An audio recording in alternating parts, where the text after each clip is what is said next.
कैसे हो फेंकू? जापान जाके बड़े उछल कूद रहे हो। कोई रूम पार्टनर बढ़िया मिल गया था क्या? और देश आजाद हुआ उसके बाद का हिसाब करना है आपको, सबसे पैसे ले लेने हैं, छीन लेने हैं। तो सत्ता के नशे में तो आप भूल जाते हो कि मोरारजी देसाई प्रधानमंत्री थे, तब उन्होंने 1000 की नोट बंद कर दी थी। तभी काला धन कितना बाहर आया था वो तो आपको पता होगा कि नहीं है। और अभी गरीब जनता परेशान हो रही है।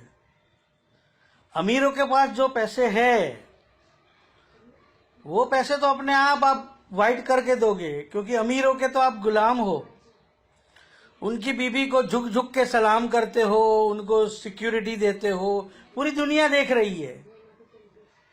इतने उछल कूद मत करो, इतने उछलो मत यार, इतने उछलो मत।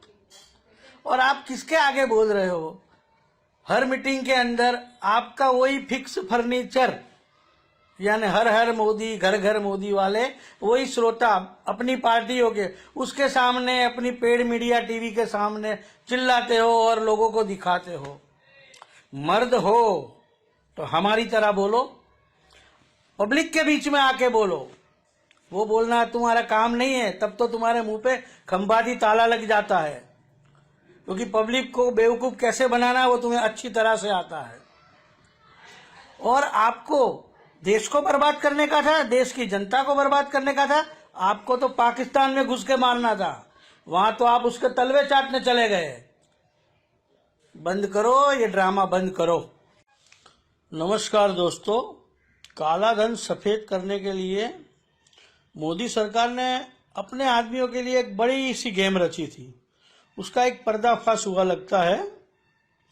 जैसे कि मोदी को सत्ता में आए हुए 30 महीने हो गए, वो सत्ता में आने के 2 महीने बाद टमाटर प्याज 100 रुपया किलो हो गई, 40-50 रुपए किलो वाली दाल 200 रुपए तक ले गए।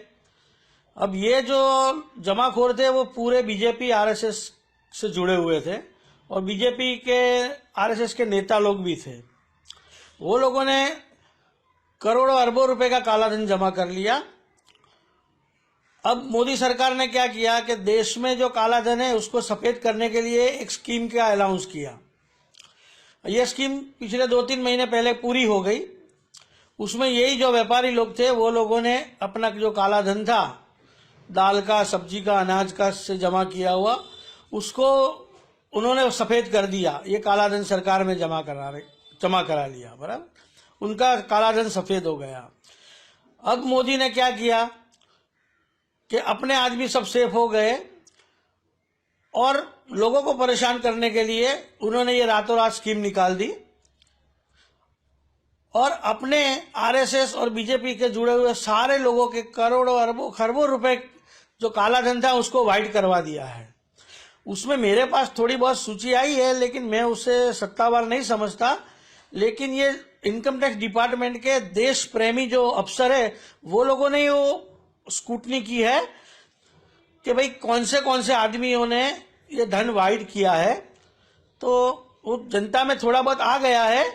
अब उनके पास हम कुछ कानूनी कर नहीं सकते, लेकिन दूसरी पार्टियों से मैं अपील करता हूं कि वो लोगों का नाम सरकारी राह पे जाहिर होए। नमस्कार दोस्तों, ये मोदी जी की अर्ध पागल तरीके की जो नीति है, 500, 1000 की नोट बंद करके 2000 की नोट चालू करना। 2000 की नोट से तो महंगाई और बढ़ जाएगी, काला धन और 2-3 गुना हो जाएगा। और दूसरा क्या होगा कि ये अर्थतंत्र हमारा अभी टूट जाएगा। और मोदी जी के जो चहीते उद्योगपति है 5-50, उसी के हाथ में हमारा अर्थतंत्र आ जाएगा। उसकी पकड़ वो उद्योगपतियों के पास ही रह जाएगी। अब मैं थोड़ी बहुत अपील करता हूं, उसे कोई ध्यान से सुनो। अगर बात आपके दिल में उतरे तो वो हिसाब से करें। जिस लोगों के पास पैसे पड़े हैं वो लोग अपने रिश्तेदार को, घर वाले को, नजदीक के मित्रों को, सगे वाले को बैंक में अकाउंट अपना खुलवाए, या उनके जन धन के अकाउंट जिसके है उसके अकाउंट में 49,000 रुपए, 49,000 रुपए भरवाए, और वो 49,000 रुपये आपको अगर देना है तो दे दो या बाद में लो, कुछ भी लो, उसमें से आपका आधे से ज्यादा यानी करीबन 70, 80, 90% पैसा तो वाइट जैसा ही समझो हो जाएगा, और वो लोगों की दुआ आपको मिलेगी, दुआ मिलेगी। और क्या होगा कि हमारे पैसे हमारे हाथ में रहेंगे, हमारे पैसे हमारे हाथ में रहेगा, देश का अर्थतंत्र मजबूत रहेगा। और ये जिसने मोदी को सलाह दी है और मोदी ने मान ली है बिगर सोचे, उसमें देश को अच्छा रहेगा। ये देश के अच्छे के लिए मैं बोल रहा हूं कि 49,000 रुपये भरो। अब कल मोदी जी ने तो ऐसा बोल दिया था कि हर बूढ़ी माओ के खाते में 2.5 लाख रुपए भरो, कुछ पूछेंगे नहीं हम। वो गलत है, क्योंकि सरकारी कायदा ये कहता है कि 50,000 रुपये भरो तो पैन नंबर चाहिए। अब सभी के पास तो पैन नंबर होंगे नहीं, तो ये सोचने की बात है। वो भी हमें फंसाने के लिए ही बोल रहे थे कि 2.5 लाख रुपए औरत के खाते में भर दो। बहुत चालू इंसान है। और वो क्यों चालू इंसान है? उन्हें लक्ष्मी की पड़ी नहीं है। लक्ष्मी यानी पैसे, लक्ष्मी यानी महिला, लक्ष्मी यानी माँ, बहन, बीबी और बच्ची, जो चारों की वो इज्जत नहीं करते। माँ की 50 साल तक इज्जत नहीं करी, बहन से राखी बंधवाते नहीं, बीबी को छोड़ दिया है, तो बच्ची कैसे होगी? और लक्ष्मी वो ऐसे ही यूज कर रहे हैं। लोग बोल रहे हैं सोशल मीडिया पे कि 2 साल में 75 करोड़ रुपए के कपड़े पहने, पर मैं तो ये कहता हूं 75 करोड़ नहीं, 7.5 करोड़ नहीं, 7 लाख के भी कपड़े क्यों पहने? एक आदमी को क्या चाहिए जो देश सेवा करने की बात करता है? एक कुर्ता पजामा 1,000 रुपए की जोड़ी आती है।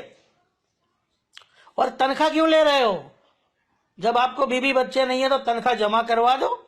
रेबन के चश्मे पहन रहे हो, लाखों रुपए के सूट पहन रहे हो, क्या विदेश के लोग भगा दे रहे हैं आपको? अच्छा, ये बात जाने दो। हाँ, तो सारे जो लोगों के पास पैसे पड़े हैं वो अपने रिश्तेदारों के, गांव वालों के, हर एक के अकाउंट में 49,000 रुपए डलवा दो। हमारे पास 30-35 दिन का और टाइम पड़ा है। हमें देश को बचाना है, हमें अपनी लक्ष्मी को बचाना है। मेरी बात ध्यान से सुनो तो सही है।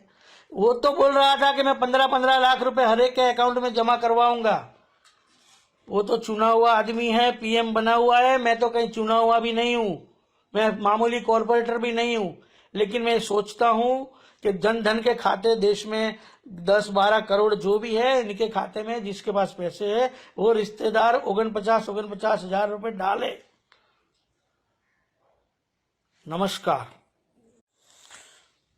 देश की आम जनता को गीध की तरह नोच खाने वाले प्रधानमंत्री जी नरेंद्र मोदी खुश हो ना? 500,000 रुपए की नोट बंद करे हुए आज 12 दिन हुए, आज उसका 12वां है। 50 दिन के बाद हमें पता चलेगा आपने कितने पैसे वापस लिए हैं। कांग्रेस से लिए है, बीजेपी से लिए है, सारी पार्टियों से लिए है, या खाली आम जनता की जान लिए? आज तक 60 आदमियों की जान चली गई है। और आपका तो काम क्या है? आम जनता को परेशानी करते हो। और आपके लिए जनता क्या है? आपके लिए तो सिर्फ आरएसएस, संघ और विदेश के गोरे, जहां जाके आप देशवासियों को बेइज्जत करते हो। 8 तारीख को 500,000 की नोट बंद करके जापान में जाके हंसने लगे। आपकी सोच क्या है कुछ पता नहीं चल रहा है। आपको देश में जन्म लेते हुए भी शर्म आ रही है। आपने खुद कहा था, ये मैं नहीं कह रहा हूं। विदेश में जाके आप इंडियनों की बदनामी और उनकी बर्बादी सोचते हो क्या? आपको कुछ अब यार छोड़ो यार। नमस्कार, मैं देश की मीडिया से सवाल करना चाहता हूं, प्रिंट मीडिया और टीवी मीडिया, जो आज नरेंद्र मोदी को गलत सपोर्ट दे रहे हैं और देश की 125 करोड़ जनता को बेवकूफ बनाने में नरेंद्र मोदी की मदद कर रहे हैं। ये सही नहीं है। मीडिया के लोग जानते हैं पर नरेंद्र मोदी से डरते हैं। क्यों डरते हैं वो पता नहीं है। वो मीडिया वाले खुद बताए कि भाई मोदी हमको इसलिए डरा रहा है, तो वो 125 करोड़ जनता प्रिंट मीडिया, टीवी मीडिया के साथ में रहेगी। लेकिन देश का तो भला हो सकेगा? आज मीडिया पूछ क्यों नहीं रही है कि मोदी आपने 11 साल की उम्र में घर छोड़ दिया था, तो फिर आप पढ़े कहाँ हो?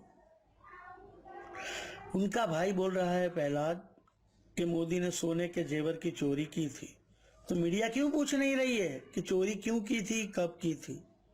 मैं एक ही बात बोल रहा हूं, मैं भी इसका नजदीक का आदमी हूं कि 1968 में आपकी शादी जसोदा बहन से हुई थी, उसको आपने छोड़ दिया। फिर 1985 तक ये घर वाले और जसोदा बहन तो यही समझते थे कि नरेंद्र इस दुनिया में नहीं है।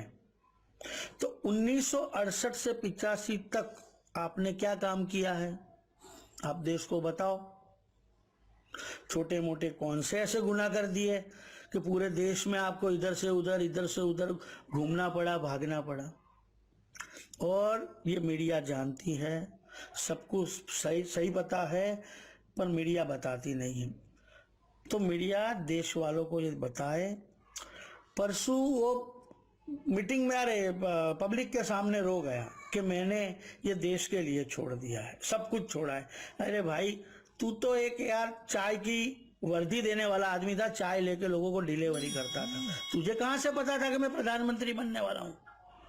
बड़े बड़े एमपी नेता वो प्रधानमंत्री नहीं बन सके, तूने जिसको दगा दिया वो अडवाणी बेचारा प्रधानमंत्री नहीं बन सका, तो क्या तुझे पहले से पता थी कि मैं प्रधानमंत्री बन जाऊंगा? लोगों को गुमराह करना बंद करो भाई। और कुछ नहीं चला तो कल माँ को लाइन में खड़ा कर दिया, माँ को ऑर्डर कर दिया कि खड़ी रहे लाइन में, मुझे लोगों से सहानुभूति चाहिए। ऐसे सहानुभूति नहीं मिलती। और प्रिंट मीडिया, आप कुछ करो, आप डरो नहीं, क्योंकि मुझे तो ये भी पता है कि ये छोटा राजन को आगे करके सबको डरा रहा है। आज इनके ही आदमी कीर्ति आजाद, शत्रुघ्न सिन्हा, सुब्रमण्यम स्वामी सब खामोश हो गए। क्यों खामोश हो गए? सब जानते हैं